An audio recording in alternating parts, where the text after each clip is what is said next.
નમસ્કાર મિત્રો, હું વ્યાસ પંચાંગ કરતા શાસ્ત્રી અમિત વ્યાસ. જય શ્રી કૃષ્ણ, જય મહાદેવ, જય માતાજી. તો ચાલો આજે આપણે જાણીએ ગુરુ પૂર્ણિમાના વ્રત વિશે. તારીખ 10/7/2025 ગુરુવાર એટલે ગુરુ પૂર્ણિમા દિવસ. ગુરુ પૂર્ણિમા હિન્દુ ધર્મમાં એક મહત્વપૂર્ણ પર્વ છે જે અષાઢ માસની પૂર્ણિમાના દિવસે ઉજવવામાં આવે છે. આ દિવસે ગુરુની પૂજા કરવામાં આવે છે કારણ કે ગુરુને જ્ઞાનનું પ્રતીક માનવામાં આવે છે. આમ ગુરુ દત્તાત્રેયને પણ 24 ગુરુઓ હતા. એથી ગુરુ પૂર્ણિમા વ્રતની રીત અને તેની સાથે સંકળાયેલી કથા તથા પુરાણની માહિતી આપવામાં આવી છે.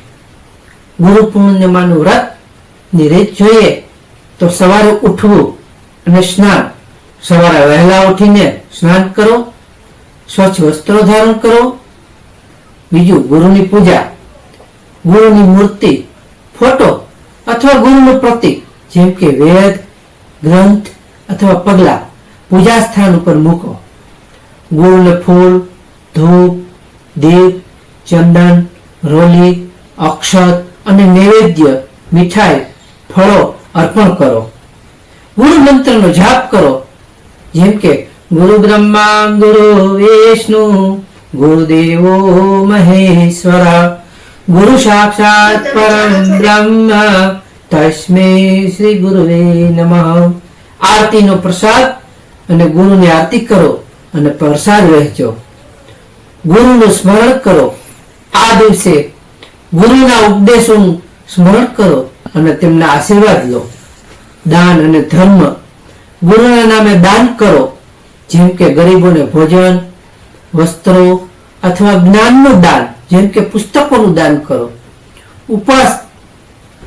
કેટલાક લોકો આ દિવસે ઉપવાસ રાખે છે જેમાં ફળાહાર કે એકટાણું કે ભોજન કરવામાં આવે છે. ગુરુની સેવા કરો.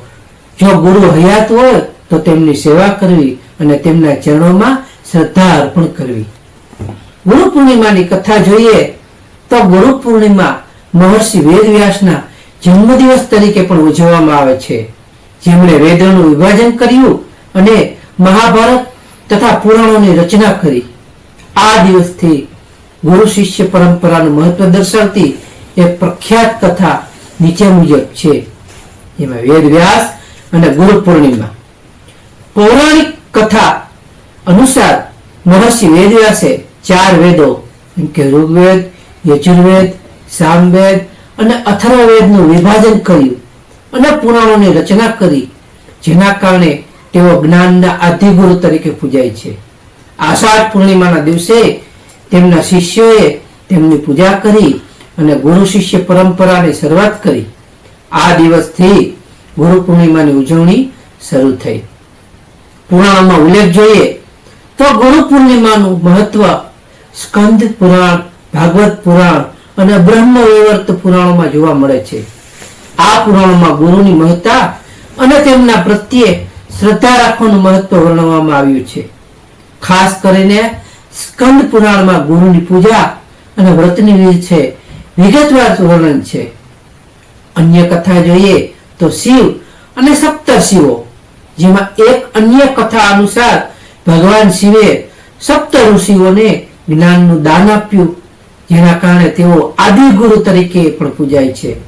અષાઢ પૂર્ણિમાના દિવસે સપ્તર્ષિઓએ શિવની પૂજા કરી અને ગુરુ દક્ષિણા તરીકે તેનું સમર્પણ કર્યું.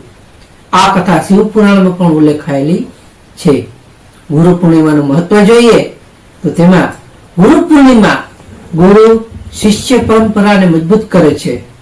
આ દિવસે ગુરુના આશીર્વાદના જ્ઞાન, શાંતિ અને સમૃદ્ધિની પ્રાપ્તિ થાય છે. આ દિવસે ઉપવાસ અને પૂજા કરવાથી આધ્યાત્મિક અને ઉન્નતિ થાય છે. આ રીતે ગુરુ પૂર્ણિમા વ્રત અને તેની કથાઓ ગુરુની મહાનતા અને જ્ઞાનના મહત્વને દર્શાવે છે. નમસ્કાર મિત્રો, બસ આટલું જ. તો આ વિડીયોને શેર કરો. મને આશા છે કે આ વિડીયોને લાઈક કરો, સબસ્ક્રાઇબ કરો અને શેર કરો.